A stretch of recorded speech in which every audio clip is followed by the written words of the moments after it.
Alam mo kung bakit ka nasasaktan? Hindi dahil hindi mo nakuha, kundi dahil pinahalagahan mo ng sobra ang bagay na hindi naman para sa'yo. Law 36. Disdain the things you cannot have. Pakinggan mo to. Ang mga bagay na umaayaw sa'yo, minsan basura lang na nilagyan mo ng ribbon. Habang kumakapit ka sa imposibleng makuha, mas lalo kang nagmumukhang mahina. Habang pinipilit mo ang saradong pinto, nasa likod mo pala ang mas malaking gate, bukas na. Ang tunay na malakas, hindi nagpapaapekto, hindi naghahabol, hindi nagpapakita ng kawalan. Kapag hindi mo makuha, i-disdain mo. Hindi dahil bitter ka, kundi dahil kaya mong pumili ng sarili mong worth. May mga bagay na hindi mo nakuha kasi hindi ka dapat madumihan.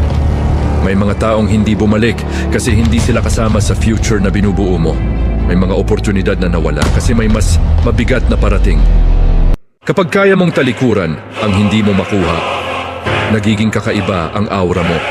Nagiging mapanganib ang presensya mo. At mismong mga bagay na hindi mo pinansin, sila ang unang babalik para habulin ka. Yung iba iniiyakan ng rejection, pero ikaw ginagawang sandata.